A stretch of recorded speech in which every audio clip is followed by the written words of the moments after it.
Question number 3, find x and y if 4i i cube 2i, पहले रो के element, दूसरे के i 3i स्क्वायर 4 और तीसरे रो के 5 माइनस 3i, और ये पूरा determinant is equal to x plus i y है और आई स्क्वायर की वैल्यू -1 है। तो कैसा सॉल्व करेंगे? Solution here determinant 4i is 4i I cube 2i 1 3i square 4, उसके बाद 5 -3 और i is equal to x plus i y. अब पहले एक काम करते हैं कि आई स्क्वायर की वैल्यू क्या दिया है? -1। तो यहां पे आई स्क्वायर की वैल्यू -1 होने के कारण since i square is equal to -1, यहां पे क्या क्या है? आई स्क्वायर और आई क्यूब भी है, आई क्यूब निकाल लेते हैं। Therefore i cube is equal to i square into i लिख सकता हूं मैं, और is equal to i square की वैल्यू -1 है, -1 इंटू आई।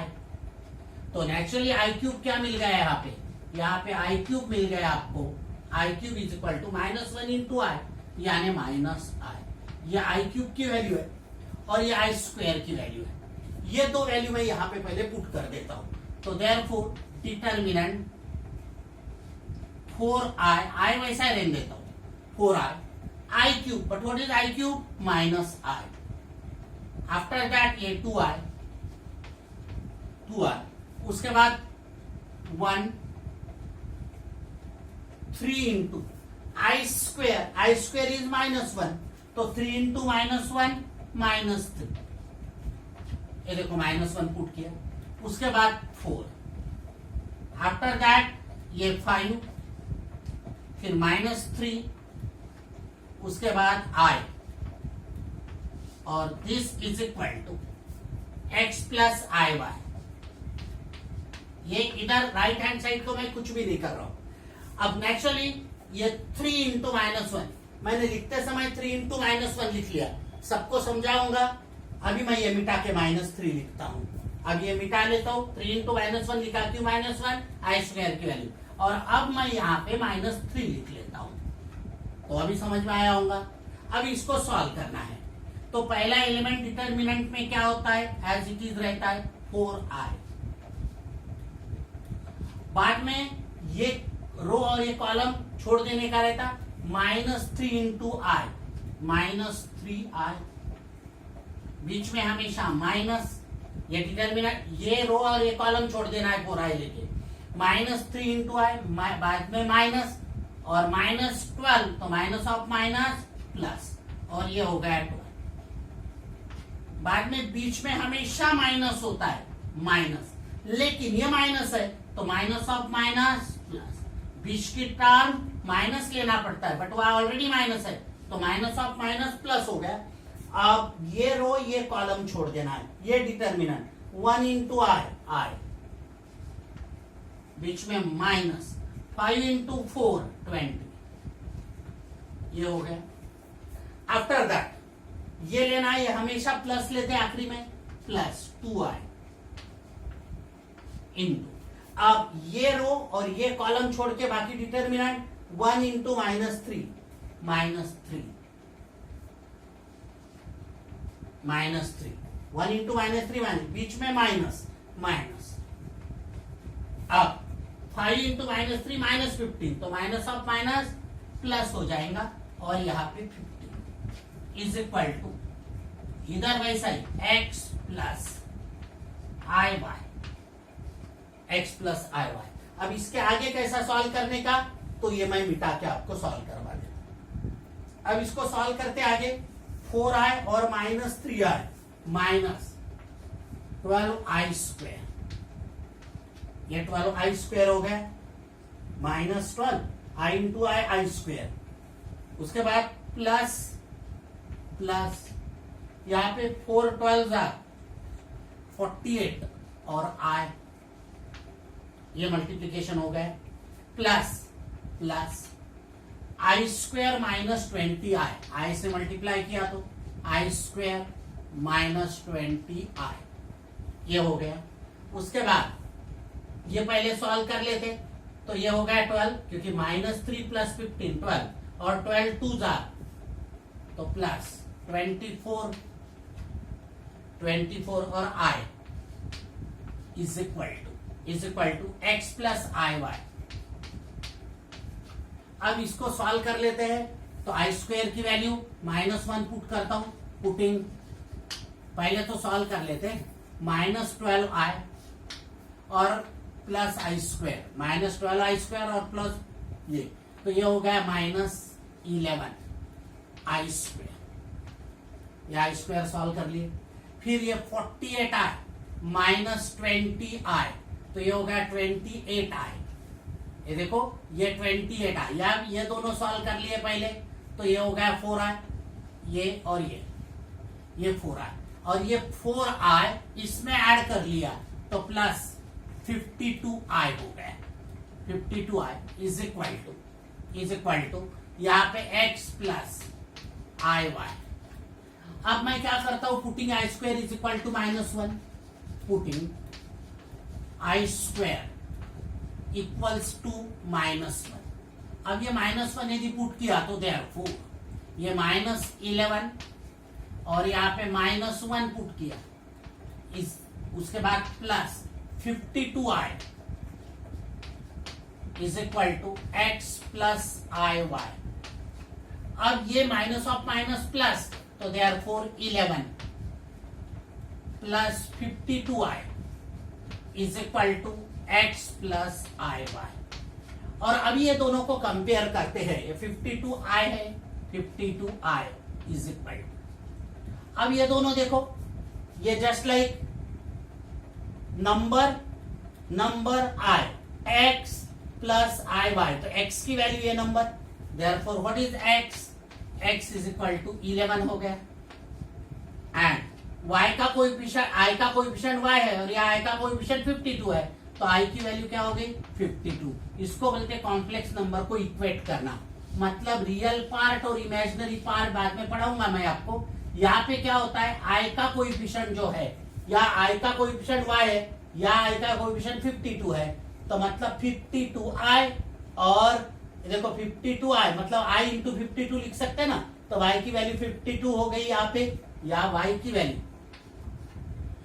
वैल्यू क्या है, देखो ये i वैसे रखा, y की वैल्यू 52, और यहाँ नंबर x है, या वेरिएबल x है, और यहाँ इंडिपेंडेंट नंबर है, तो x की वैल्यू 11, तो ये इसका आंसर हो गया। अभी मैं आपको डिटर्मिनेंट के माइनर और कोफैक्टर्स क्या होते हैं, नया है सब कुछ, थोड़ा सा तकलीफ जाएगा शुरुआत में, तो थोड़ा थोड़ा करते, बहुत ज्यादा नहीं करते, बट माइनर और कोफैक्टर आपको क्या होता है, फिर उसके प्रॉब्लम सॉल्व करना इजी जाएगा, तो पहले समझा देता हूं। अब कोई भी डिटर्मिनेंट मैं लेता हूं, तो जैसा सेकंड ऑर्डर डिटर्मिनेंट लिया, सेकंड ऑर्डर डिटर्मिनेंट में मैं जनरल डिटर्मिनेंट ये करता हूं, डिनोट करता हूं, यानी if a is equal to, ये डिटर्मिनेंट लिया a11 a12, उसके बाद a21 और a22,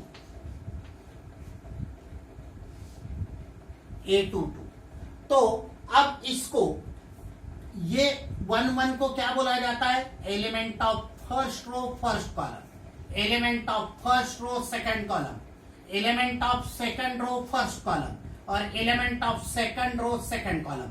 मैंने आपको बताया था ये जो है ये क्या है, फर्स्ट रो, इसको आप क्या बोलते हैं, फर्स्ट रो। ये क्या है, ये है सेकंड रो, रो तो समझता है आपको, और ये जो है ये फर्स्ट कॉलम है,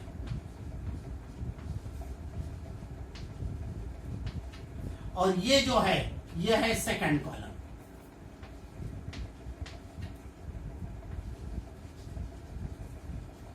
सेकंड कॉलम, तो अभी देखो इसको क्या बोलेंगे, element of first row first column, element of first row second column, element of second row first column, और element of second row second column.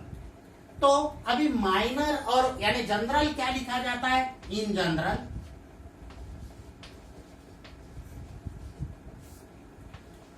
General element को लिखा जाता है AIJ। I stand for row and J stand for column, मतलब element of ith row and jth column. यानी इसको क्या पढ़ेंगे? एलिमेंट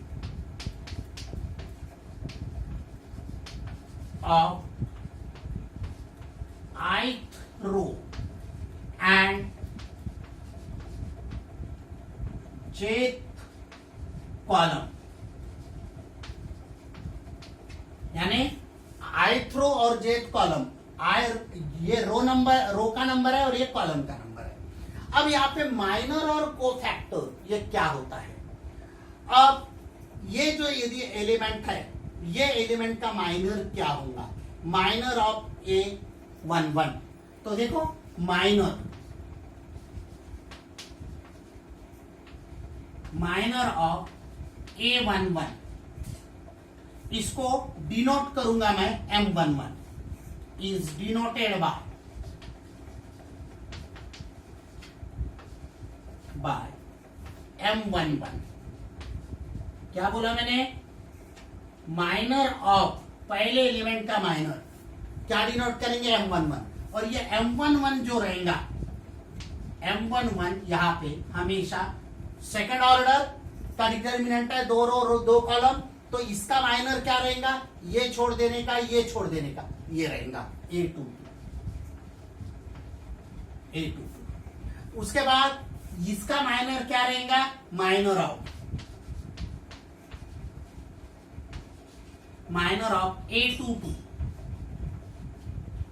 माइनर ऑफ A22 क्या डिनोट करेंगे इसको? M22।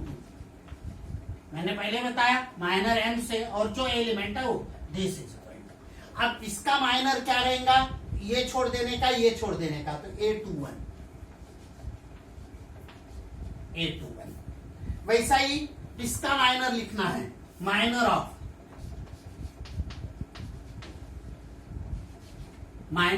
A21। तो क्या रहेगा A21 का माइनर? अब ये और ये छोड़ देने का, तो A12। दिस इसको डिनोट करेंगे M21 और दिस इज इक्वल टू, अब इसका माइनर ये और ये छोड़ दो, A12।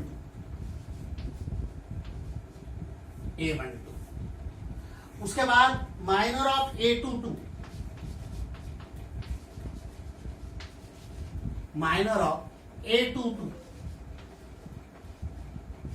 इसको डिनोट करेंगे M22 is equal to, M22 is equal to, अब इसका माइनर लेना है तो ये और ये छोड़ देंगे, A11। तो ये सेकंड ऑर्डर का माइनर कैसा लिखने का ही मैंने बताया। अभी थर्ड ऑर्डर रहा तो माइनर कैसे लिखे जाते हैं, तो वो तो ऐसा जनरल में नहीं समझा दूंगा, प्रॉब्लम के साथ ही समझा दूंगा मैं आपको। अब देखो ये क्वेश्चन है, find the minors and cofactors of the elements of the determinant this. हालांकि आपको बहुत ज्यादा इंपॉर्टेंट है आगे वाले चैप्टर में, मैट्राइसेस में। डिटर्मिनेंट के बाद जो मैट्राइसेस चैप्टर है उसमें माइनर और कोफैक्टर सेम निकालना पड़ता है, और 12th में बहुत इंपॉर्टेंट है। अब कैसा निकालेंगे, थोड़ा सा आपको बोरिंग लगेगा या कैलकुलेशन करते समय, बट मैं स्टार्ट करा देता हूं, प्रैक्टिस से आ जाएगा। मैं एक दो निकाल के देता हूं, आपको होमवर्क में देता हूं, और दोबारा ये प्रॉब्लम नेक्स्ट लेक्चर में सॉल्व करेंगे। कैसा देखो सॉल्यूशन हियर, डिटर्मिनेंट दिया हुआ है, डिटर्मिनेंट डी से भी डिनोट करते हैं, D is equal to 2 -1 3, after that 1 2 -1, उसके बाद 5 7 और अब इसको मैं डिनोट करता हूं, this is equal to general. इससे जनरल बोले तो क्या करना है, A11 after that A12, after that A13। आपको ये समझाऊंगा what is the meaning of this, element of first row first column, first row second column, first row third column. उसके बाद दिस, उसके बाद इसको डिनोट करूंगा A21, A22 और A23, element of second row first column, second row second column, second row third column. फिर इसको denote करता हूं A31, A32 और A33। What is the meaning of this? इसका मतलब हो गया element of third row first column, element of third row second column और element of third row third column, ऐसा डिनोट किया। अब यदि मैं ऐसा डिनोट करता हूं तो आपको मालूम है A11 की वैल्यू 2 हो गई, उसके बाद A12 की वैल्यू -1 हो गई, A13 की वैल्यू 3 हो गई, लाइक दैट। अब आपको निकालना है माइनर और बाद में कोफैक्टर। अब माइनर मैं निकालता हूं, आपका find the minors and cofactors of the determinants. अब इसका माइनर निकालना है, तो माइनर ऑफ A11, देखो माइनर ऑफ A11, अब यहां 3 रो का है। A11 मतलब क्या? Is equal to 2, minor of A11 that is 2 is. कैसा निकालेंगे? तो इसको डिनोट करेंगे M11 इज इक्वल टू। अब ये जब भी सॉल्व करना है तो क्या करने का? अब इसका माइनर जब निकालेंगे, अब इसके पहले इतना ही था, जब इतना था तो इसका माइनर ये और ये छोड़ के ये एलिमेंट था। अब थर्ड रो थर्ड कॉलम, 3 रो और 3 कॉलम का है, तो इसका माइनर निकालना है, तो ये छोड़ देने का, ये छोड़ देने का, ये डिटर्मिनेंट 2 -1, उसके बाद 7 और 2 and this is equal to, solve करेंगे 2 2 जार 4 -7 और ये -1 -7, तो ये +7 हो गया, माइनस ऑफ माइनस, और ये 11। तो आपको समझ में आया कि पहला जो एलिमेंट है A11 दैट इज 2, इसका माइनर मैंने कैसा निकाला?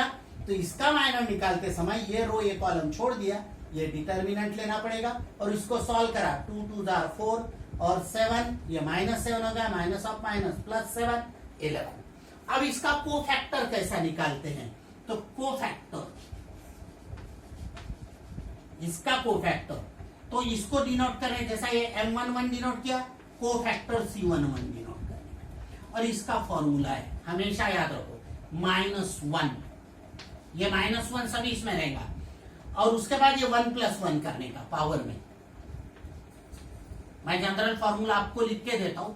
क्या किया मैंने? -1 और ये 1 + 1, और इसको बाद में M11 से मल्टीप्लाई करने का है। अब M11 से मल्टीप्लाई करने का मतलब ये ऐसा हो गया, देखो -1 का पावर 2 और -1 का पावर 2 क्या हो गया? 1 मल्टीप्लाइड बाय M11 की वैल्यू क्या है? 11। मतलब यहाँ पे कोफैक्टर जो आया C11, पहले एलिमेंट का कोफैक्टर, ये कितना आ गया? 11 × 1 इज 11, यानी पहले एलिमेंट का कोफैक्टर ये निकला, और पहले एलिमेंट का माइनर जो निकला था वो माइनर निकला था 11, यानी इसका M11 जो निकला, M11, ये M11 निकला 11। अब जरूरी नहीं है हाँ, ये 11 सेम आया, लकीली ये जो है M11 उसको डिनोट किया और यहाँ पे सेम आया, इसका मतलब यही आता, ऐसा नहीं। दिस इज माइनर पहले एलिमेंट का,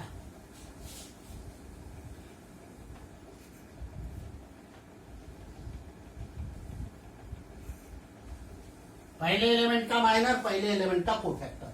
अब कोफैक्टर के लिए जनरल फॉर्मूला बता देता हूं।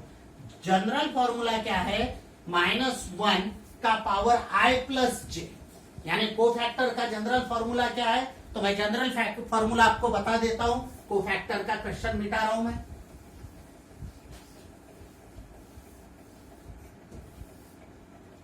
तो जनरल फॉर्मूला कोफैक्टर का ऐसा है, कोफैक्टर इज इक्वल टू -1 का power I + j into MIj। अब इसका मतलब क्या हो गया? यहां पे देखो मैंने क्या किया, -1 का पावर I + j, तो ये देखो -1 का पावर I + j, हाँ, यहाँ पे 1 1, यहाँ पे कोफैक्टर मतलब क्या? यहाँ पे ऐसा बोलता हूं, यहां से कोफैक्टर Cij, सी आई जे। तो सी आई जे का कोफैक्टर जनरल में सी आई जे डिनोट किया, -1 का पावर आई प्लस जे और एम आई जे। तो देखो -1 का पावर ये सी आई जे बोलो, -1 का पावर आई प्लस जे यानी इसके एडिशन, और एम आई जे मतलब M11।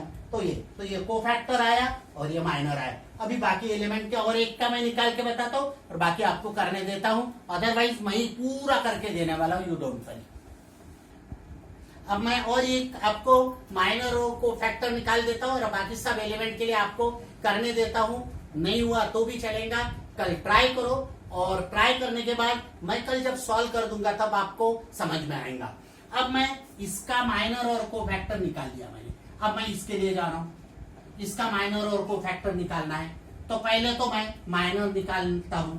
तो इसको मैंने क्या डिनोट किया था, A11 A12। तो मैं ऐसा बोलता हूं माइनर और A12 दैट इज -1 इज क्या डिनोट करूंगा इसका माइनर, मैं माइनर ऑफ M से डिनोट 1 2 का यानी 1 2। This is equal to determinant. अब इसका माइनर निकालना है तो ये रो और ये कॉलम छोड़ दो, बचा हुआ जो है वो इसका माइनर है। 1 -1 5 2 ये डिटर्मिनेंट 1 -1 और 5 2। अब इसको सॉल्व करते हैं तो 1 इंटू 2 2 माइनस 5 इंटू -1 -5 तो माइनस ऑफ -5, यानी इसका ही मतलब ये M12 जो आया ये माइनर आया इसका 7। देखो मैंने कैसा सॉल्व किया और एक बार बता रहा हूं, इसका माइनर निकालना है तो ये रो ये कॉलम छोड़ दिया, बचे हुए एलिमेंट का डिटर्मिनेंट लिया 1 -1 5 2।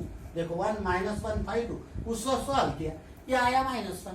अब इसका कोफैक्टर, देयरफॉर इसका कोफैक्टर कैसे डिनोट करेंगे, कोफैक्टर M के जगह पे C आएगा,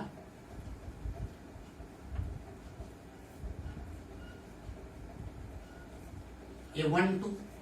क्या फॉर्मूला बताया मैंने, याद होगा तो मैंने बताया -1 ये -1 लेने का है कोफैक्टर में और उसका पावर इसकी एडिशन 1 + 2 इंटू इसका माइनर M1 जो पहले आ चुका है। इसका मतलब C12 क्या रहेगा, C12 इज इक्वल, ये प्रैक्टिस से आ जाएगा, बहुत प्रैक्टिस करेंगे इसकी, यू डोंट वरी। 2 4 5 प्रॉब्लम करेंगे तो आपको ये आ जाएगा और मैट्रिसेस में बहुत आसान जाएगा फिर। दिस इज इक्वल टू, अब ये -1 का पावर 1 + 2 3, आपको मालूम है -1 का पावर ऑड रहा तो -1 और -1 का पावर इवन रहा तो +1। ये ध्यान रखो, क्योंकि 1 square 1 to the power 4 1 to the power 6 ऐसे इवन नंबर रहा तो +1 होगा, और 1 का पावर 1 1 का पावर 3 1 का पावर 5 1 का पावर 7 पावर में ऑड नंबर रहा तो माइनस रहेगा। तो -1 का पावर ऑड नंबर तो ये -1 मल्टीप्लाइड बाय M12, ये देखो M12 7 है। तो नेचुरली कोफैक्टर क्या आ गया, कोफैक्टर इसका आया दिस इज इक्वल टू -7 ये कोफैक्टर निकल गया और ये माइनर निकल गया, ये माइनर। तो आपको मैंने इसका, अभी आप इसका मैं होमवर्क देता हूं, सॉल्व करेंगे, अदरवाइज मैं करा दूंगा, बट हिंट दे देता हूं। 3 का कोफैक्टर माइनर निकालना है, तो जब इसका माइनर निकालेंगे तो ये रो और ये कॉलम छोड़ देंगे, ये डिटर्मिनेंट। इसको सॉल्व करेंगे, माइनर निकलेगा। कोफैक्टर के लिए फॉर्मूला बताया मैंने, -1 का पावर जो भी आ रहेगा इसके एडिशन मल्टीप्लाइड बाय आया हुआ माइनर। अब इसका निकालना है आपको माइनर, तो इसका माइनर निकालना है तो क्या करना पड़ेगा, तो ये रो और ये कॉलम छोड़ दो, तो -1 3 7 2 ये डिटर्मिनेंट। इसका माइनर कोफैक्टर तो फिर निकाल सकते हैं, इसका माइनर निकालना है तो क्या करना पड़ेगा, ये रो ये कॉलम छोड़ दो 2 3 5 2। इसका माइनर निकालना है तो क्या करेंगे, ये रो ये कॉलम छोड़ देंगे, ये रो और ये कॉलम, तो 2 -1 5 7, तो ये रो के एलिमेंट के माइनर निकल जाएंगे। कोफैक्टर वैसा ही निकाल सकते हैं ये फॉर्मूला यूज करके। अब इसका माइनर निकालना है तो ये रो ये कॉलम छोड़ दो तो इतना डिटर्मिनेंट रहेगा। इसका माइनर निकालना है तो नेचुरली ये रो ये कॉलम छोड़ दो, ये और ये माइनर रहेगा। अब इसका माइनर निकालना है तो ये रो और ये कॉलम छोड़ दो तो इतना रहेगा। और माइनर निकालने के बाद कोफैक्टर कैसा निकालने का मैंने आपको बताया। हालांकि पूरा प्रॉब्लम मैं अभी सॉल्व कर देता था, वीडियो लेक्चर भी बढ़ता था, बट मैंने जानबूझ के आपको करने के लिए दिया है, अदरवाइज ये कल प्रॉब्लम करने वाले। तो अभी मैंने क्या किया, सिर्फ पहला और दूसरा एलिमेंट जो है उसका मैंने माइनर और कोफैक्टर निकाल के दिया। बाकी 1 2 3 4 5 6 7 ये 7 एलिमेंट के कोफैक्टर, माइनर और कोफैक्टर आपको निकालने के लिए दिया। अदरवाइज ये पूरा ही अपन करने वाले हैं नेक्स्ट लेक्चर में।